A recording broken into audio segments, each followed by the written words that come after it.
जय हिंद। भारत सरकार ने 2019 के सीए के कानून को लागू कर दिया है 3-4 दिन पहले ही। अब क्या हुआ है कि सीए को लेकर हमारे सुप्रीम कोर्ट में याचिका दायर कर दी गई है कि नहीं, ये याचिका दायर कर दी गई कि ये जो सीए लाया गया है हमारे एक धर्म के खिलाफ है।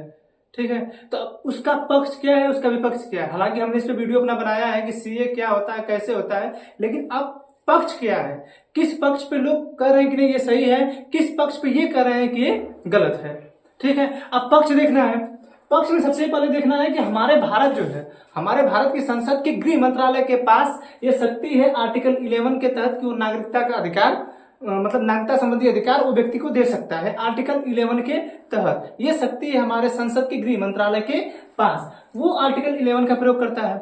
दूसरा, यहाँ पे भारत का जो संविधान है उसकी प्रस्तावना में एक भाग प्रस्तावना जब पढ़ी जाती है तो उसमें कहा जाता है कि हम भारत के लोग भारत को संपूर्ण प्रभुत्व संपन्न, यानी जो हम भारत के लोग हैं भारत को संप्रभुत्व बनाएंगे, यानी हमारे भारत पे कोई और अन्य देश अपने तरफ से ये दावा नहीं कर सकता है कि नहीं भारत देश ऐसे काम करे जैसे आपके घर में है, आपके घर में क्या हो रहा है या आप क्या करेंगे सिर्फ आप ही जानते हैं। उसी तरह हमारा भारत जो है एक देश है, तो इस देश में हमारे भारत के लोग क्या करेंगे, कैसे करेंगे, क्या नहीं करेंगे, हमारे भारत के लोग ही जानेंगे।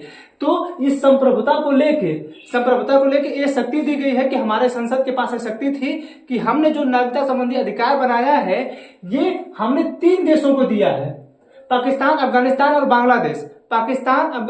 बांग्लादेश को हमने दिया है। नागरिक बनाने का अधिकार हमने पाकिस्तान, अफगानिस्तान और बांग्लादेश को दिया है। अब इसमें हमने 6 धर्मों को शामिल किया है, हिंदू, सिख, ईसाई, जैन, पारसी और बौद्ध। 6 धर्म, हिंदू, सिख, ईसाई, जैन, पारसी और बौद्ध, ये 6 धर्म है। और होंगे क्या, ये 3 देश से आएंगे, पाकिस्तान, अफगानिस्तान, बांग्लादेश से, और होने चाहिए अल्पसंख्यक, यानी उनकी संख्या इन देशों में कम हो, यानी इन 3 देशों में मुस्लिमों की संख्या ज्यादा है, तो इसीलिए हमने इनको लिया है। तो इनकी पक्ष रखने का मतलब यही है कि हमारे पास आर्टिकल 11 है, हमारा जो संसद का गृह मंत्रालय है उसके पास अधिकार है कि वो नागरिकता संबंधी कानून बना सकता है। दूसरा यह है कि हम संपूर्ण संप्रभुत्व हैं, यानी हमारे पास शक्ति है, हम जिस देश को चाहेंगे हम उसे ही नागरिकता देंगे। ठीक है, इसमें कहा क्या गया है, इसमें यह कहा गया है कि 31 दिसंबर 2014 से पहले अगर कोई भी विदेशी व्यक्ति भारत में आया होगा तो हम उसे नागरिकता दे देंगे। ये है इसका पक्ष। ठीक है, अब विपक्ष में जो याचिका लोग डाले हैं उनका विपक्ष क्या है ये देख लीजिए। इसमें यही कहा गया है कि आप ये जो पाकिस्तान है, अफगानिस्तान है और बांग्लादेश है, ठीक है, इन जो देशों को हमने शामिल किया है एक पड़ोसी के नाते ही शामिल किया है। तो यही बगल में आपके म्यांमार है जहां पे मुस्लिम अल्पसंख्यक है, आप उनको शामिल ही नहीं किए हैं। यही बगल में श्रीलंका है, यहाँ पे मुस्लिम अल्पसंख्यक उनको शामिल ही नहीं किए हैं। यहाँ पे जो तमिल है, भारतीय तमिल है जो बहुत पहले चले गए थे, वो श्रीलंका में अल्पसंख्यक है, आपने उनको शामिल ही नहीं किया है। नेपाल में मुस्लिम अल्पसंख्यक है, आपने उनको शामिल नहीं किया है। भूटान में मुस्लिम अल्पसंख्यक है, आपने उनको शामिल ही नहीं किया है। ठीक है, तो इस चीज को एक लेकर अब विरोध है इसका। फिर आर्टिकल 14 कहता है कि हमारे देश में सभी लोग समान हैं। आर्टिकल 14 कहता है कि हमारे देश में सभी लोग समान है। तो किस बेस पे हमने 6 धर्मों को शामिल किया, बाकी एक धर्म को हमने शामिल नहीं किया, इसको लेके विरोध है। फिर है पंथ निरपेक्ष, यानी ये जो प्रस्तावना अभी हम पढ़े हैं और आपको बताएं कि हम संपूर्ण प्रभु संपन्न हैं, यानी हमारे पास शक्ति है कि हम कानून बना सकते हैं, कोई हमें नहीं रोक सकता है। तो हमारे पास इस प्रस्तावना में यह भी कहा गया है कि हमारा देश पंथ निरपेक्ष है, यानी उसके पास कोई धर्म नहीं होगा, यानी जो सरकारें होंगी किसी भी धर्म को नहीं मानेंगी, यानी सरकार नहीं मानेंगी।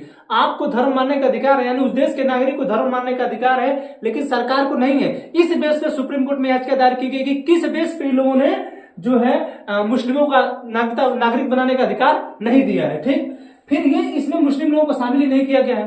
पाकिस्तान में भी जो है अल्पसंख्यक लोग हैं, अहमदिया मुस्लिम जो है, जो बलूच में रहते हैं, वो लोग अल्पसंख्यक हैं, लेकिन हमारी भारत सरकार ने उनको भी शामिल नहीं किया है। ठीक है, तो विपक्ष का यही है। आप सोचिए कि म्यांमार हमसे 1935 में अलग हुआ, ठीक है, और ये जो आपका अफगानिस्तान है ये हमसे 1880 में अलग हुआ।